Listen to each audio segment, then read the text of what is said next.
నెల్లూరు జిల్లాలోని ఎంపీ స్థానంతో పాటు 10 నియోజకవర్గాల్లో కూడా వైఎస్ఆర్ కాంగ్రెస్ పార్టీ, తెలుగుదేశం పార్టీ నువ్వా నేనా అన్న రీతిలో పోటీ పడ్డాయి.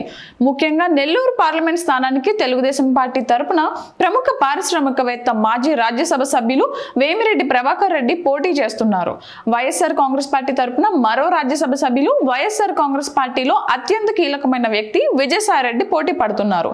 ఇక్కడ విజయం ఎవరిని వరుస్తుందో వేచి చూడాలి. అయితే విజయసాయిరెడ్డి మాత్రం ప్రజల్లోకి భారీగా చొచ్చుకొని వెళ్లారని చెప్పుకోవచ్చు. అలాగే మిగిలిన 10 నియోజకవర్గాల్లో కూడా తెలుగుదేశం పార్టీ, వైఎస్ఆర్ కాంగ్రెస్ పార్టీ నువ్వా నేనా అనే రీతిలో పోటీ పడి మరీ ప్రచారం నిర్వహించారు. డబ్బు కూడా ఏరులై పారింది. ఏ నియోజకవర్గంలో చూసినా ఓటుకి 2000 నుంచి 5000 వరకు పంచినట్లు సమాచారం. 2019 ఎన్నికల్లో నెల్లూరు జిల్లాలో YSR Congress party clean sweep చేసిన విషయం తెలిసిందే. మరి ఈసారి నెల్లూరు జిల్లాలో రాజకీయ సమీకరణాలు ఏ విధంగా మారబోతున్నాయో మరో వారం రోజుల్లో తేటతెల్లమవుతుంది. 2019 లాగానే ఈసారి కూడా నెల్లూరు జిల్లాలో వైఎస్ఆర్ కాంగ్రెస్ పార్టీ తన సత్తా చాటే అవకాశాలు కనిపిస్తున్నాయి.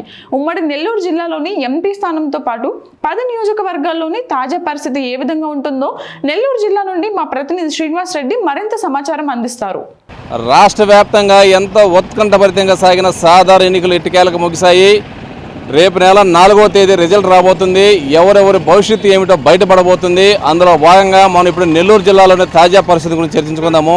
ఉమ్మడి నెల్లూరు జిల్లాలోని 10 నియోజకవర్గాలు, నెల్లూరు పార్లమెంట్ స్థానానికి సంబంధించి వైఎస్ఆర్ కాంగ్రెస్ పార్టీ తరపున వైఎస్ఆర్ కాంగ్రెస్ పార్టీలో నెంబర్ 2గా చెప్పుకునే విజయసాయిరెడ్డి పోటీ చేస్తుండగా, తెలుగుదేశం పార్టీ తరపున అత్యంత ధనవంతుడు, వైఎస్ఆర్ కాంగ్రెస్ పార్టీలో రాజ్యసభ సభ్యులుగా ఉండి తెలుగుదేశం పార్టీలో చేరిన వేమిరెడ్డి ప్రభాకర్ రెడ్డి పోటీ చేస్తున్నారు. ఇకపోతే కాంగ్రెస్ పార్టీ నుండి ఇక్కడ కలెక్టర్గా విధులను అద్భుతంగా నిర్వహించిన రాజు గారు ఇక్కడ కాంగ్రెస్ తరపున పోటీ చేస్తున్నారు. ఇక్కడ పోటీ ముగ్గురు కూడా తీవ్ర స్థాయిలో ప్రచారం నిర్వహించారు. నువ్వా నేనా రీతిలో ఇక్కడ ఉంది. అయితే ముఖ్యంగా ఇటు వైఎస్ఆర్ కాంగ్రెస్ పార్టీ, ఇటు టీడీపీ అభ్యర్థి విజయసాయిరెడ్డి, వేమిరెడ్డి ప్రభాకర్ రెడ్డి మధ్య పోటీ కొనసాగుతుందని చెప్పుకోవచ్చు. ఇద్దరు కూడా నువ్వా నేనన్న రీతిలో ప్రచారం నిర్వహించారు. విజయసాయిరెడ్డి అయితే ప్రచారంలో దూసుకుపోయారని చెప్పుకోవచ్చు. ఎన్నో చోట్ల ఇటు చిన్న చిన్న టిఫిన్ అంగలు పోయి దోశలు పోయటం, టీ స్టాల్కి వెళ్ళి టీలు వేయటము, ఇంకా అరటిపళ్ళ దగ్గర అరటిపళ్ళు అమ్మటం, ఇలా చేస్తూ ప్రజలకు చాలా దగ్గర అయ్యారని చెప్పుకోవచ్చు విజయసాయిరెడ్డి. అదేవిధంగా ఇక రోడ్ షోలు కానీ, బహిరంగ సభలు కానీ, ఇంటింటికి వెళ్ళటం కానీ, ప్రజల్లో దూసుకుపోవడంలో విజయసాయిరెడ్డి సూపర్ డూపర్ సక్సెస్ అయ్యారని చెప్పుకోవచ్చు. అదేవిధంగా వేమిరెడ్డి ప్రభాకర్ రెడ్డి కూడా ఈ విధంగా అంటే ఈ విధంగా షాపుల్లోకి పోనప్పటికీ రోడ్ షోల ద్వారా, ఈ బహిరంగ సభల ద్వారా ప్రజల్లోకి బాగానే వెళ్ళారు. ఏదేమైనా కానీ నెల్లూరు పార్లమెంట్ స్థానం అనేది రాష్ట్రంలోనే అత్యంత ఆసక్తిగా ఎదురుచూసే స్థానం కనిపిస్తుంది. ఎందుకంటే ఇక్కడ డబ్బు కూడా ఏరులై పారింది. ఓటుకి 2, 3, 4, 5 అన్నారు. ఆ విధంగా ఇక్కడ ప్రజలకి విపరీతమైన డబ్బు పంపిణీ జరిగింది. నెల్లూరు నియోజకవర్గం రాష్ట్రం మొత్తం కూడా ఎంతో ఆతృతగా ఎదురుచూసే పార్లమెంట్ స్థానం ఏదైనా ఉందంటే అది తొలి స్థానం నెల్లూరు అని చెప్పుకోవచ్చు. ఇక్కడ వేమిరెడ్డి ప్రభాకర్ రెడ్డి గతంలో వైఎస్ఆర్ కాంగ్రెస్ పార్టీలో ఎంపీగా, ఆయన సతీమణి తిరుమల తిరుపతి దేవస్థానంలో 2 సార్లు మెంబర్గా, అదేవిధంగా ఢిల్లీలో ఈ టీటీడీ వ్యవహారాల ఇన్ఛార్జిగా ఉండి వైఎస్ఆర్ కాంగ్రెస్ పార్టీలు ఇన్ని పార్టీలు అనుభవించి ఈరోజు తెలుగుదేశం పార్టీలోకి వెళ్లారు. నమ్మక ద్రోహం చేశారని చెప్పి విజయసాయిరెడ్డి అయితే ప్రతి చోట ఈ విధంగా ప్రచారం నిర్వహిస్తూ వేమిరెడ్డిపై తీవ్రస్థాయిలో ఆరోపణలు గుప్పించారు. అదేవిధంగా వేమిరెడ్డి ప్రభాకర్ రెడ్డి కూడా ఎలాంటి ప్రతి విమర్శలు చేయకుండా తన పని చేసుకుంటూ పోయాడు. ఏదేమైనా కానీ నెల్లూరు పార్లమెంటు స్థానం రాష్ట్రంలోని అన్ని పార్లమెంటు స్థానాల కల్లా చాలా కాస్ట్లీ పార్లమెంట్ స్థానంగా నిలిచిపోతుంది. ఎవరు గెలిచినా కానీ చాలా తక్కువ మెజారిటీ గెలిచే అవకాశాలు కనిపిస్తూ ఉన్నాయి. ఇక్కడ అయితే పార్లమెంట్ స్థానాలకు వస్తే మొదటగా ఆత్మకూరు నియోజకవర్గం పోదాము. ఎందుకంటే ఆత్మకూరు నియోజకవర్గంలో మేకపాటి విక్రమరెడ్డి, అదేవిధంగా టీడీపీ తరఫున ఆనం రామనారాయణ రెడ్డి ఇద్దరు కూడా పోటీ చేశారు. ఒకరిని మించిన ఒకరు పోటాపోటీగా ప్రచారం చేశారు. అదేవిధంగా ఇటు ప్రజలు కూడా వలసలు అటు వైసీపీలోకి భారీగా పోయాయి, ఇటు టీడీపీలో కూడా భారీగా పోయాయి. అయితే మేకపాటి విక్రమరెడ్డి చాలా చోట్ల మాట్లాడుతూ వేమిరెడ్డి ప్రభాకర్ రెడ్డి ప్యాకేజీకి ఆశపడి కేవలం నాయకులు మాత్రమే పార్టీ మారారు, కార్యకర్తలు ఒక్కరు కూడా మారలేదని, దాదాపు 40,000 మెజార్టీతో నేను గెలుస్తానని చెప్పి మేకపాటి విక్రమరెడ్డి అంటున్నారు. అదేవిధంగా నియోజకవర్గంలో ఏడీఎఫ్ అనే సంస్థ ఒకటి స్థాపించి ఎంతోమంది విద్యార్థులకు, ఎంతోమంది 10వ తరగతి, ఇంటర్మీడియట్, డిగ్రీ, బీకామ్, ఎంకామ్ ఇలా చదివిన ప్రతి నిరుద్యోగి కూడా ఉద్యోగ అవకాశాలు కల్పించిన ఘనత మేకపాటి విక్రమరెడ్డికి దక్కుతుంది. అదేవిధంగా అంతకుముందు కూడా వాళ్ళ అన్నగారైన మేకపాటి గౌతమ్ రెడ్డి కూడా ఎంతో అభివృద్ధి చేశాడు. వీరిద్దరు హయాంలో ఆత్మకూరు ఎంతో అభివృద్ధి జరిగింది కాబట్టి ఖచ్చితంగా నేనే గెలుస్తానని చెప్పి మేకపాటి విక్రమరెడ్డి ధీమా వ్యక్తం చేస్తున్నారు. ఇకపోతే ఆనం రామనాయుడు గతంలో కాంగ్రెస్ పార్టీలో ఎమ్మెల్యేగా ఉండి మంత్రిగా గెలిచిన సమయంలో నియోజకవర్గంలో రోడ్లు కానీ, హాస్పిటల్ కానీ, ఇంకో కొన్ని కళాశాలలు కానీ ఏర్పాటు చేశాను, నేనే గెలుస్తానని చెప్పి ధీమాగా ఉన్నాడు. ఏదేమైనా కానీ ఆత్మకూరు నియోజకవర్గంలో వైఎస్ఆర్ కాంగ్రెస్ పార్టీకి కొంచెం ఉండే అవకాశాలు కనిపిస్తున్నాయి. ఇక రెండో నియోజకవర్గం కోవూరు నియోజకవర్గం. ఈ కోవూరు నియోజకవర్గం రాష్ట్రంలోని అత్యంత ధనిక నియోజకవర్గంగా చెప్పుకోవచ్చు. ఎందుకంటే ఇక్కడ పోటీ చేసిన వేమిరెడ్డి ప్రశాంత్ రెడ్డి ప్రముఖ పారిశ్రామికవేత్త, ఎంపీ అభ్యర్థి వేమిరెడ్డి ప్రభాకర్ రెడ్డి సతీమణి ఇక్కడ పోటీ చేశారు.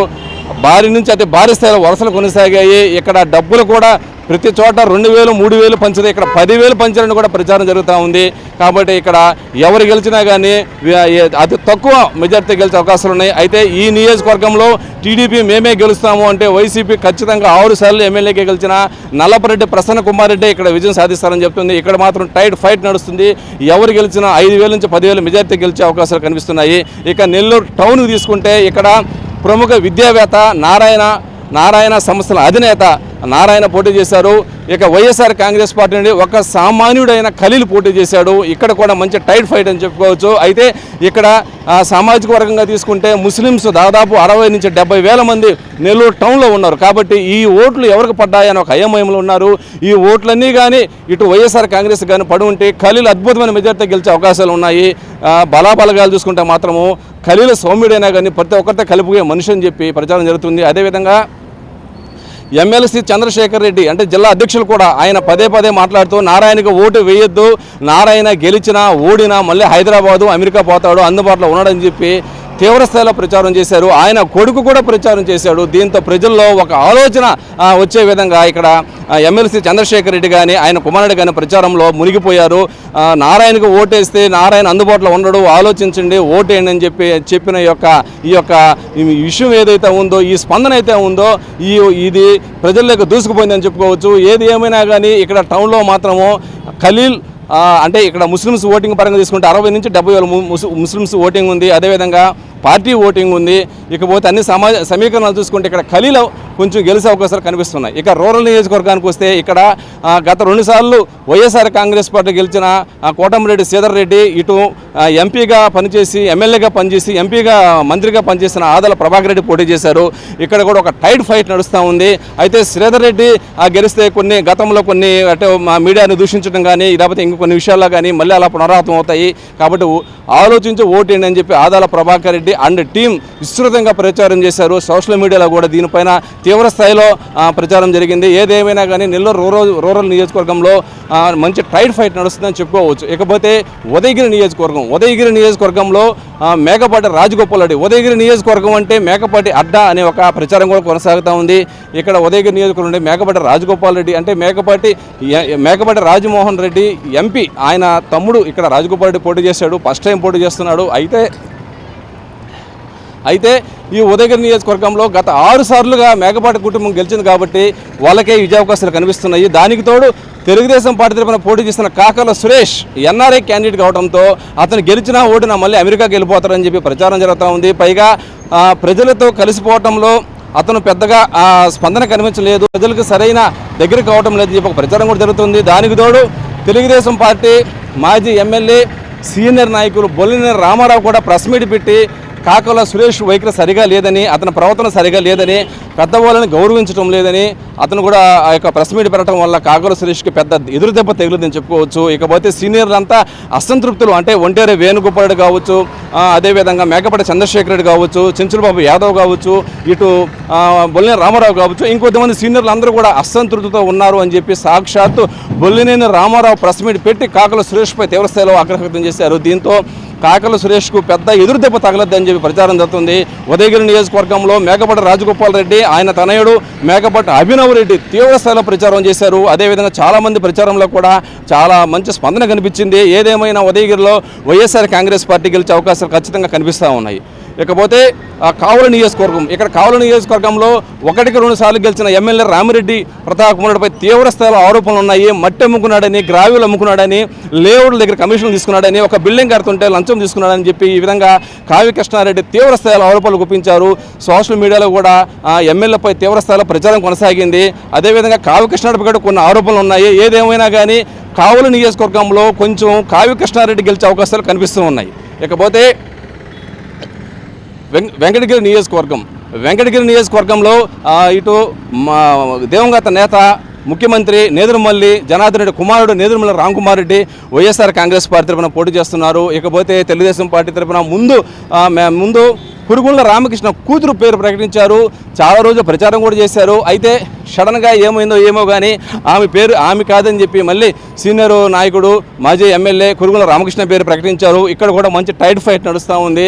అయితే ఇక్కడ నియోజకవర్గంలో గత 10-15 సంవత్సరాల నుంచి ఎలాంటి అభివృద్ధి జరగలేదని, తాను గెలిస్తే నేదరమల్లి కుటుంబం అంటే ఏంటో చూపిస్తానని చెప్పి రామ్ కుమార్ రెడ్డి విస్తృతంగా ప్రచారం చేస్తున్నారు. ప్రజల్లో కూడా చాలా ఈ యొక్క మెసేజ్ని ప్రజల్లో కూడా బాగా తీసుకెళ్లారని చెప్పుకోవచ్చు. ఏదేమైనా కానీ ఈ వెంకటగిరి నియోజకవర్గంలో మంచి టైట్ ఫైట్ నడుస్తున్నప్పటికీ వైఎస్ఆర్ కాంగ్రెస్ పార్టీకి కొంచెం ఎడ్జ్ ఉన్నట్లు తెలుస్తూ ఉంది. ఇకపోతే సులూరుపేట నియోజకవర్గంలో కూడా సంజీవ్ 1-2 సార్లు గెలిచారు. ఇది 3వ పోటీ చేస్తున్నాడు. అక్కడ తెలుగుదేశం పార్టీ తరపున మంచి నెలవల సుబ్రహ్మణ్యం కుమార్తె పోటీ చేస్తూ ఉంది, విజయశ్రీ. అయితే ఇక్కడ కూడా మంచి టైట్ ఫైట్ నడుస్తూ ఉంది.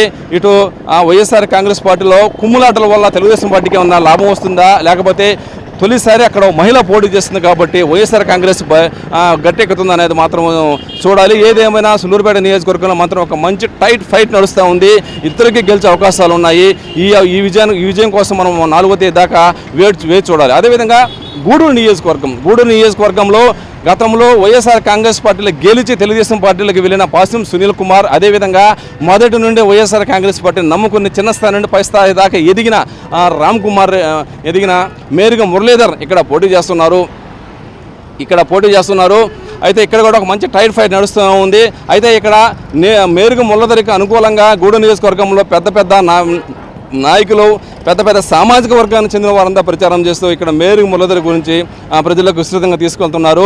ఇక్కడ మేరుగ మురళీధర్ కూడా నమ్మక ద్రోహానికి ఎందుకు జరుగుతుంది ఆలోచించి ఓటేయండి. పాసం సునీల్ కుమారు వైఎస్ఆర్ కాంగ్రెస్ పార్టీలో ఎమ్మెల్యేకి గెలిచి వెన్నుపోటు పొడిచి తెలుగుదేశం పోటీలో పోయాడు కాబట్టి అతను నమ్మవద్దని చెప్పి ఇక్కడ తీవ్రంగా ప్రచారం చేస్తున్నాడు మేరుగ మురళీధర్. అదేవిధంగా పాసం సునీల్ మాట్లాడుతూ నేను local candidate, Meruga Muralidhar non local candidate కాబట్టి ఆలోచించండి ఓటేయమంటున్నారు. ఇక్కడ కూడా ఒక మంచి టైట్ ఫైట్ నడుస్తుంది. అయితే వైఎస్ఆర్ కాంగ్రెస్ పార్టీకి ఇక్కడ కొంచెం ఎడ్జ్ కనిపిస్తూ ఉంది. ఇకపోతే సర్వేపల్లి నియోజకవర్గం రాష్ట్రం మొత్తం ఎదురు చూస్తున్న నియోజకవర్గం సర్వేపల్లి నియోజకవర్గం. ఎందుకంటే ఇక్కడ రాష్ట్ర వ్యవసాయ శాఖ మంత్రి కాకాన గోవర్ధన్ రెడ్డి పోటీ చేస్తుంటే 1-4 సార్లు ఓడిపోయిన సోమిరెడ్డి చంద్రమోహన్ రెడ్డి ఇక్కడ మళ్ళీ పోటీ చేస్తున్నారు. అయితే సోమిరెడ్డి చంద్రమోహన్ రెడ్డి చాలా సందర్భాల్లో మాట్లాడుతూ తన దగ్గర ఏమీ లేదని, కంఠంలో ప్రాణం మాత్రమే ఉందని, తనకు అవకాశం ఇవ్వాలని చెప్పి ప్రజలను పదే ప్రాధాయపడుతున్నారు. ఇకపోతే కాకాన గోవర్ధన్ రెడ్డి ఖచ్చితంగా తానే గెలుస్తానని, తన పైన అక్రమంగా కేసులు పెట్టి సోమిరెడ్డి చంద్రమోహన్ రెడ్డి సిబిఐ కూడా అప్పచెప్పాడని, సిబిఐ కేసులో కూడా తాను నిర్దోషం తేలడంతో తాను గతంలో సాధించిన మెజారిటీ కన్నా 300 మెజారిటీతో అంటే దాదాపు 40,000 మెజారిటీతో కాకాని గోవర్ధన్ రెడ్డి గెలుస్తారని చెప్పి ధీమా వ్యక్తం చేస్తున్నారు. ఈ సర్వేపల్లి నియోజకవర్గం కూడా మంచి టైట్ ఫైట్ నడుస్తుంది. అయితే వైఎస్ఆర్ కాంగ్రెస్ పార్టీకి ఇక్కడ కూడా కొంచెం ఎడ్జ్ కనిపిస్తూ ఉంది. ఇకపోతే మొత్తాన్ని తీసుకుంటే ఉమ్మడి నెల్లూరు జిల్లాలోనే ఏ నియోజకవర్గంలో ఎంత పోలింగ్ నమోదైంది ఒకసారి గమనిస్తే ఉమ్మడి నెల్లూరు జిల్లాలో అత్యధికంగా ఉదయగిరి నియోజకవర్గంలో చరిత్రలో ఎక్కడ లేని విధంగా ఉదయగిరి నియోజకవర్గంలో 83.64% నమోదైంది. సర్వేపల్లి నియోజకవర్గంలో కూడా అదే రేంజ్లో 83.39% నమోదైంది. కందుకూరు నియోజకవర్గంలో 82.19%, ఆత్మకూరు నియోజకవర్గంలో 82.06%, కావలి నియోజకవర్గంలో 81.83%, కోవూరు నియోజకవర్గంలో 78.07%, నెల్లూరు సిటీలో 70.20%, చాలా తక్కువగా నమోదైంది నెల్లూరు రూరల్ కేవలం 66.18% మాత్రమే రూరల్లో పోలింగ్ నమోదైంది. ఎందుకు ఇంత తక్కువ నమోదైందో అర్థం కాని పరిస్థితుల్లో ఇటు కోటమిరెడ్డి శ్రీధర్ కానీ ఇటు ఆదాల ప్రభాకర్ రెడ్డి కానీ ఆలోచిస్తున్నారు. ఏది ఏమైనా కానీ నెల్లూరు రూరల్ నియోజకవర్గంలో మాత్రం ఒక మంచి టైట్ ఫైట్ నడుస్తుందని చెప్పుకోవచ్చు.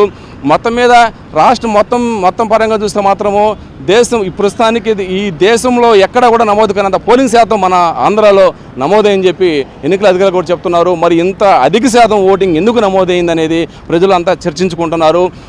జగన్మోహన్ రెడ్డి ప్రవేశపెట్టిన నవరత్నాలు ప్రజలకు బాగా అందటం వల్లే ఇంత అధిక శాతం పోలింగ్ నమోదైందని చెప్పి ఒక పక్క ప్రచారం జరుగుతుండగా కాదు, వ్యతిరేకత వల్లే ఇంత పోలింగ్ నమోదని చెప్పి మరొక ప్రచారం జరుగుతుంది. అయితే ఎలక్షన్ పోలింగ్ చివరి మూమెంట్లో కానీ పోలింగ్ మధ్యలో కానీ భారీ స్థాయిలో మహిళలు వచ్చి ఈ యొక్క ఓటుని వినియోగించుకోవడంతో ఇది ఖచ్చితంగా జగన్మోహన్ రెడ్డికి అనుకూలంగానే ఈ ఓటింగ్ పోయిందని, మొత్తం రూరల్ ఏరియా మొత్తం కూడా జగన్కి అనుకూలంగానే ఉందని చెప్పి ఇక్కడ ప్రచారం అయితే సాగుతూ ఉంది.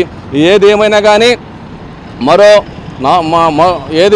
కానీ మరో వారం రోజుల్లో రాష్ట్ర రాజకీయాలు మొత్తం బయటపడుతున్నాయి. ప్రతి విమర్శలతో ఒకరినొకరు దూషించుకుంటూ వ్యక్తిగత దోషులకు వెళ్ళి గందరగోళంగా ఉన్న రాష్ట్రంలో మరో వారం రోజుల్లో ముఖ్యమంత్రి పీఠం ఎవరిని వరుస్తుందో ఏది చూడాలి. జగన్మోహన్ రెడ్డి మాత్రం ఖచ్చితంగా తనదే పీఠం అని విశాఖపట్నంలో ప్రమాణ స్వీకారం చేస్తానని చెప్పి 9వ తేదీ ప్రమాణ స్వీకారం అని చెప్పి బొత్స సత్యనారాయణ కూడా చెప్తున్నారు. ఏది ఏమైనా ఇరు పార్టీల్లో వాళ్ళ యొక్క ధీమా కనిపిస్తూ ఉంది. ఎవరు గెలిచినా కానీ అతి తక్కువ సీట్లతో గెలిచే అవకాశాలు కనిపిస్తున్నాయి. హంగ్ ఏర్పడే అవకాశాలు అయితే లేవు, కానీ తక్కువ మెజారిటీతో ప్రభుత్వం ఏర్పాటు చేసే అవకాశాలు అయితే కనిపిస్తున్నాయి. ఉమ్మడి నెల్లూరు జిల్లాలోని 10 నియోజకవర్గాల్లో తాజా పరిస్థితి ఈ విధంగా ఉంది. కెమెరామెన్ ఇలియాతో శ్రీనివాసరెడ్డి, నెల్లూరు జిల్లా నుంచి.